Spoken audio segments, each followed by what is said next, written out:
Hello વિદ્યાર્થી મિત્રો, હું છું વિજય પટેલ. બાયોલોજીની અંદર આપનું હાર્દિક સ્વાગત કરું છું. આપણે ધોરણ 11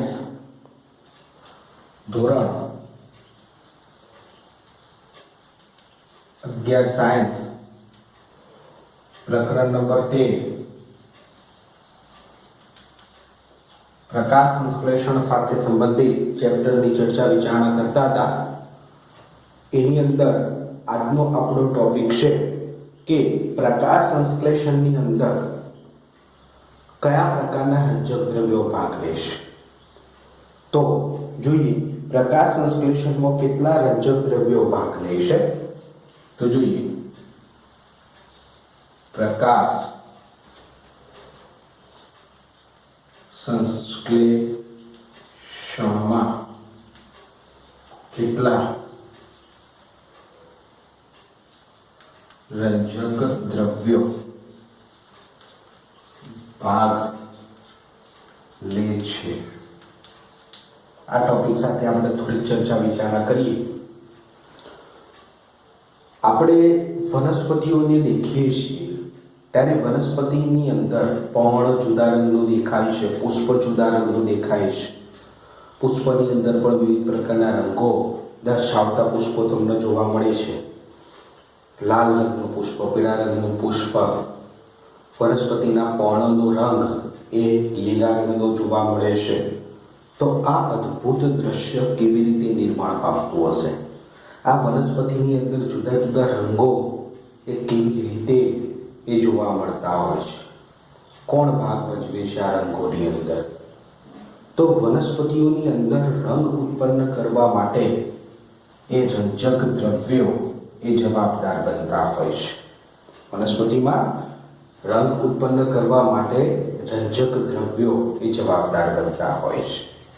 વનસ્પતિની અંદર કોઈ એક રંજક દ્રવ્ય આવેલું હોતું નથી, પણ વનસ્પતિઓની અંદર ઘણા બધા રંજક દ્રવ્યો એ જોવા મળતા હોય છે.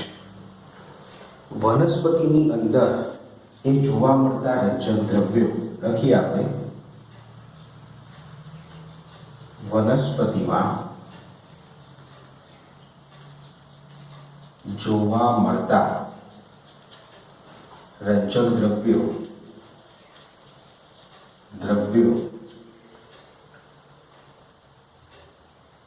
એ એક ખાસ પદ્ધતિની મદદથી અલગીકરણ કરી શકાય છે. વનસ્પતિમાં કયા કયા પ્રકારના રંજક દ્રવ્યો છે એને જાણવા માટેની એક ખાસ પદ્ધતિ છે, જેને પેપર ક્રોમેટોગ્રાફી તરીકે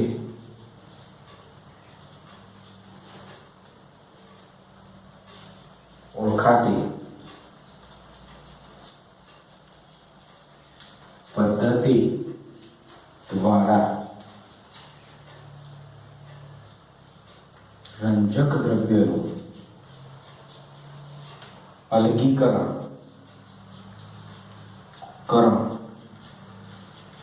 કરી શકાય છે.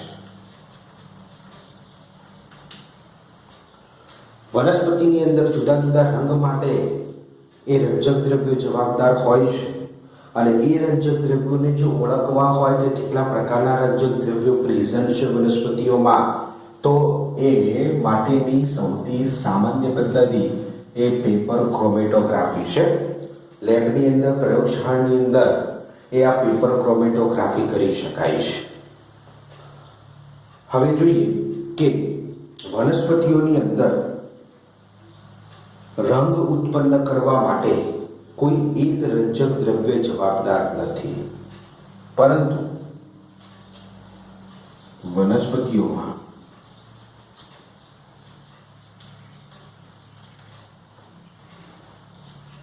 રંગ ઉત્પન્ન કરવા માટે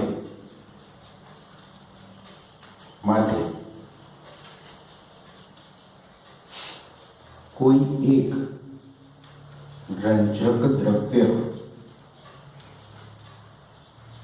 જવાબદાર નથી, પરંતુ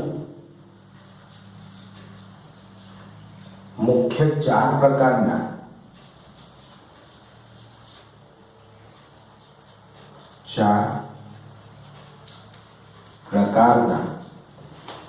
રંજક દ્રવ્ય જવાબદાર છે. તો આ 4 પ્રકારના રંજક દ્રવ્યો કયા છે એના ઉપર આપણે ધ્યાન કેન્દ્રિત કરીએ. તો સૌપ્રથમ એ રંજક દ્રવ્ય આવે છે કે ક્લોરોફિલ એ.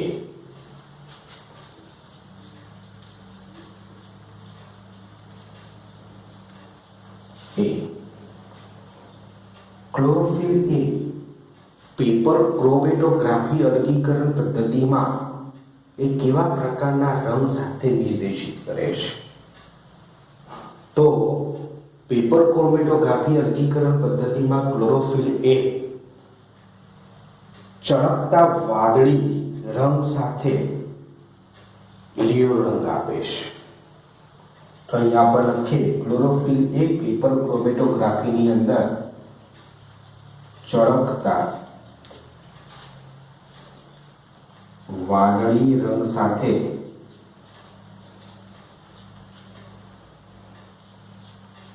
લીલો રંગ આપે છે. તો યાદ રાખજો, ક્લોરોફિલ એ નો રંગ કેવો હોય છે? ચળકતા વાદળી પડતો લીલાશ પડતો રંગ જોવા મળે છે. બીજો આવે છે ક્લોરોફિલ બી.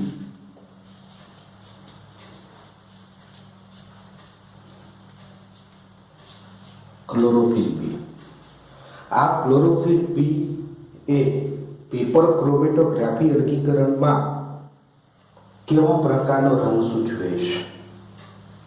તો પીળાશ પડતો લીલો રંગ આપે છે. કેવો રંગ? પીળાશ પડતો લીલો રંગ એ ક્લોરોફિલ બી એ દર્શાવતો હોય છે. ત્રીજો આવે છે રંજક દ્રવ્ય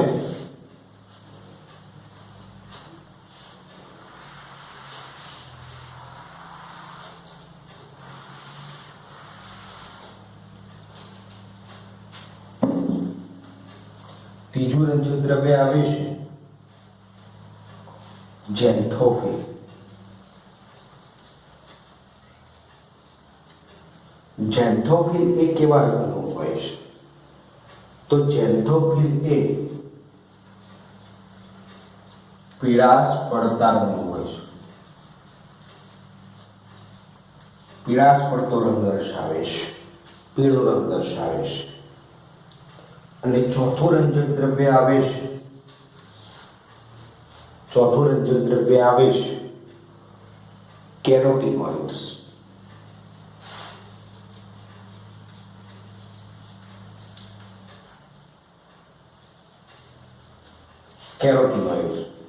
આ કેરોટીનોઇડ કેવા રંજક દ્રવ્ય, કેવો રંગ દર્શાવે છે પેપર ક્રોમેટોગ્રાફીની અંદર? તો પીળાશ પડતો નારંગી રંગ.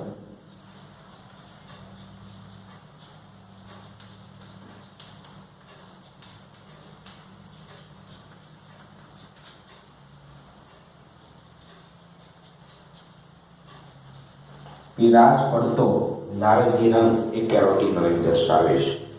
તો મુખ્યત્વે 4 પ્રકારના રંજક દ્રવ્યો વનસ્પતિમાં જુદા જુદા રંગ સર્જવા માટે એ જવાબદાર હોય છે. એક ક્લોરોફિલ એ જે ચળકતા વાદળી રંગ સાથે લીલો રંગ દર્શાવે છે. ક્લોરોફિલ બી જે પીળાશ પડતો લીલો રંગ દર્શાવે છે. ઝેન્થોફિલ જે પીળાશ પડતો રંગ દર્શાવે છે. કેરોટીનોઇડ્સ જે પીળાશ પડતો નારંગી રંગ દર્શાવે છે. હવે જોજો, સૂર્યમાંથી આવતા પ્રકાશનું આ રંજક દ્રવ્યનું કાર્ય શું છે?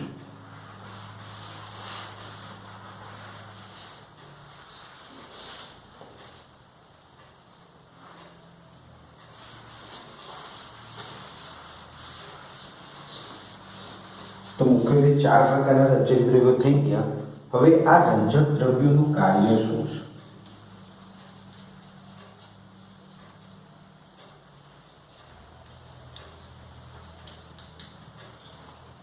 તો રંજક દ્રવ્યનું કાર્ય સૂર્યમાંથી આવતા પ્રકાશના કિરણોનું સૂર્યમાંથી આવતા પ્રકાશના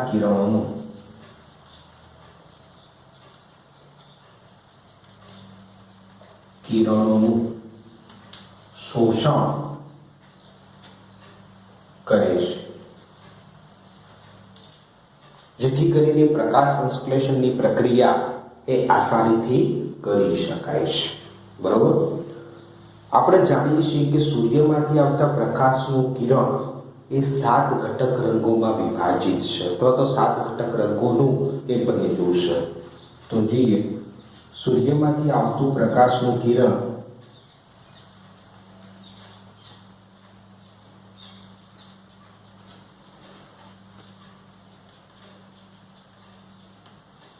નું કિરણ 7 ઘટક રંગોનું મિશ્રણ છે. કયા 7 ઘટક રંગોનું મિશ્રણ છે? તો તમે નીચલા ધોરણની અંદર ભણી ગયા એ પ્રમાણે કે જા, ની, વા, લી, પી, ના, રા. આ 7 ઘટક રંગોનું મિશ્રણ એ સૂર્યનું શ્વેત પ્રકાશનું કિરણ છે. આ 7 ઘટક રંગોનું મિશ્રણ જ્યારે થાય ત્યારે શ્વેત પ્રકાશ મળે, અને શ્વેત પ્રકાશનું જ્યારે વિઘટન થાય ત્યારે આ 7 ઘટક રંગો વિભાજિત થતા હોય છે. બરાબર. વનસ્પતિમાં રહેલા રંજક દ્રવ્યો ક્લોરોફિલ એ, ક્લોરોફિલ બી, ઝેન્થોફિલ અને કેરોટીનોઇડ્સ આવા સૂર્યપ્રકાશનું શોષણ કરે છે. એમાંય વાદળી અને લાલ રંગના પ્રકાશનું એ મેક્સિમમ શોષણ કરે છે. કયા રંગનું? જાનીવાલી કિનારામાંથી વાદળી રંજક દ્રવ્ય એ સૂર્યના કિરણમાં રહેલા વાદળી અને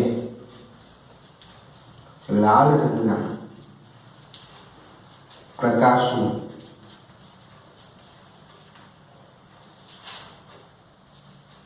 મહત્તમ શોષણ કરે છે, અને પ્રકાશ સંશ્લેષણની પ્રક્રિયાને એ ઝડપી બનાવતા હોય છે. વધુ પ્રમાણમાં પ્રકાશ જો વનસ્પતિઓ ઉપર પડે તો પણ નુકસાનકારક છે, અને ઓછો પડે તો પણ નુકસાનકારક છે. તો પ્રકાશ પોતાની નિયમિત તરંગ લંબાઈમાં એનું શોષણની જવાબદારી એ રંજક દ્રવ્ય લેતા હોય છે. જો વધારે પ્રમાણમાં રંજક દ્રવ્યો સૂર્યમાંથી આવતા પ્રકાશનું શોષણ કરી દે તો શું થાય છે, અને ઓછું કરે તો શું થાય છે? જો ખૂબ જ વધારે પ્રકાશનું શોષણ કરે તો પ્રકાશ સંશ્લેષણની ક્રિયા ક્યાં થાય છે? આપણે બધા જાણીએ છીએ કે પ્રકાશ સંશ્લેષણની ક્રિયા એ હરિત કણમાં થાય છે, અને હરિત કણની અંદર પણ થાઇલેકોઇડની અંદર થાય છે, અને થાઇલેકોઇડની અંદર આ બધા રંજક દ્રવ્યો ભરેલા હોય છે. ક્લોરોફિલ એ, ક્લોરોફિલ બી, ઝેન્થોફિલ, કેરોટીનોઇડ્સ. તો જ્યારે પણ થાઇલેકોઇડની અંદર રહેલા આ રંજક દ્રવ્યો સૂર્યપ્રકાશનું મહત્તમ અથવા તો વધારેમાં વધારે શોષણ કરી નાખે છે, ત્યારે એ ક્લોરોફિલનો અણુ ખરો, રંજક દ્રવ્યો ખરા, એ રંજક દ્રવ્યોનું વિઘટન થઈ જાય છે, એ તૂટી જાય છે, એ નાશ પામે છે. તો વધારે પડતા પ્રકાશથી પણ રંજક દ્રવ્યોનો નાશ થાય છે, જેને ફોટો ઓક્સિડેશન તરીકે ઓળખાય છે. શું શબ્દ વપરાય? Photo oxidation. તો ફોટો ઓક્સિડેશનથી બચવા માટે શું પ્રયોજન છે? તો જોઈએ આપણે.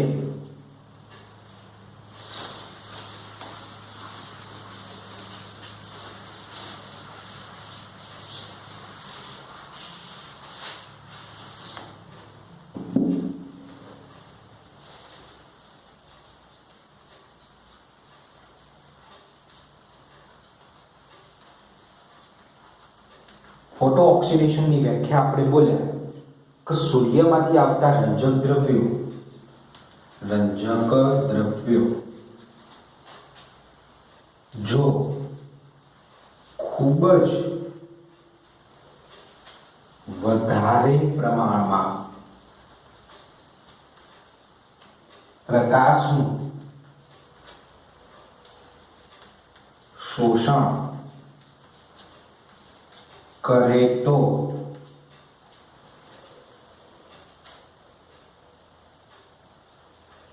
થાઇલેકોઇડ માં રહેલા ક્લોરોફિલનું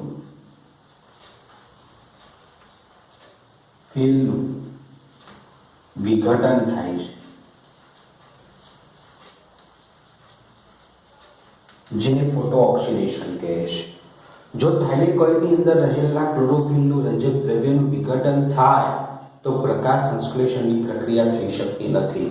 જો પ્રકાશ સંશ્લેષણની પ્રક્રિયા ન થાય તો શું થાય? ખોરાકનું નિર્માણ ન થાય અને શક્તિ જ ન હોય તો વનસ્પતિનો નાશ પણ થઈ શકે છે. તો આ ફોટો ઓક્સિડેશનથી બચવા માટે વનસ્પતિઓની અંદર ક્લોરોફિલ એ ખરું. ક્લોરોફિલ એ 4 પ્રકારના રંજક દ્રવ્યો વનસ્પતિમાં હોય છે. એમાં લીલા રંગ માટે જવાબદાર ક્લોરોફિલ એ અને બી છે. એમાં ક્લોરોફિલ એ મેક્સિમમ વાદળી અને લાલ રંગના પ્રકાશનું શોષણ કરે છે.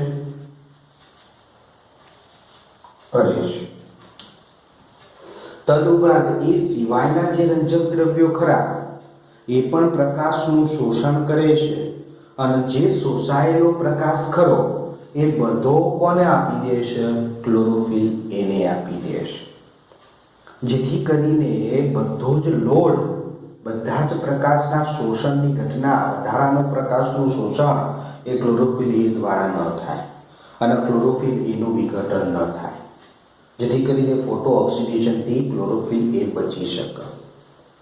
એટલે પ્રકાશની જે શોષણની ઘટનાને વહેંચી દેવામાં આવે છે અને વેચ્યા પછી જેમ જરૂર પડે તેમ ક્લોરોફિલ એને પ્રકાશ પ્રોવાઈડ કરવામાં આવતો હોય છે.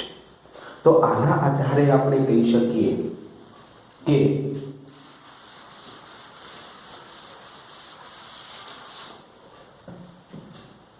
થાઇલેકોઇડની અંદર આ એક ક્લોરોફિલ એ છે.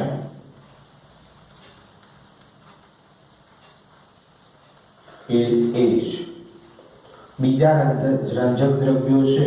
આ 3 રંજક દ્રવ્યો બાકી રહ્યા. કયા? ઝેન્થોફિલ,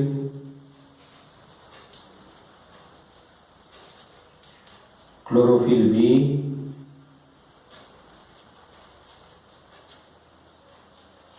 અને કેરોટીનોઇડ્સ.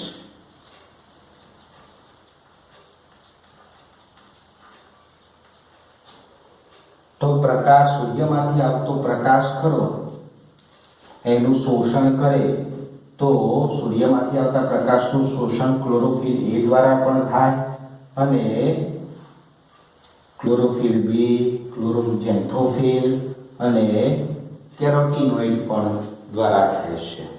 પણ ઝેન્થોફિલ, ક્લોરોફિલ બી અને કેરોટીનોઇડ્સ એ પ્રકાશનું એ શોષણ કર્યા બાદ જેમ જરૂર પડે તેમ પ્રકાશ કોને આપી દે છે? ક્લોરોફિલ એને આપી દે છે.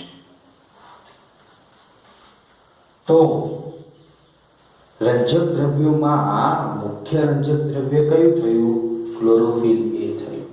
પ્રકાશ સંશ્લેષણની ક્રિયા માટે મહત્તમ પ્રક્રિયા કેન્દ્ર તરીકે કોણ વર્તે? ક્લોરોફિલ એ વર્તશે. એટલે 4 પ્રકારના રંજક દ્રવ્યો પૈકી ક્લોરોફિલ એને મુખ્ય રંજક દ્રવ્ય તરીકે ઓળખાય. મુખ્ય રંજક દ્રવ્ય તરીકે ઓળખાય છે. અને બાકીના ઝેન્થોફિલ, ક્લોરોફિલ બી અને કેરોટીનોઇડ્સ ને સહાયક રંજક દ્રવ્ય તરીકે ઓળખાય છે.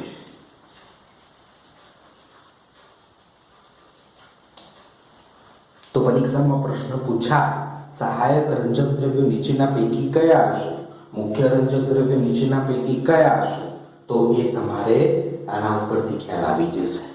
ક્લિયર વસ્તુ? બીજું, રંજક દ્રવ્ય એ પ્રકાશ સંશ્લેષણની ક્રિયાની અંદર કેવી રીતે ભાગ ભજવે છે, તો આ જ વસ્તુ ઉપર થોડોક એ વધારે એ અભ્યાસ આપણે બીજા એ ટોપિક ઉપર કરીએ.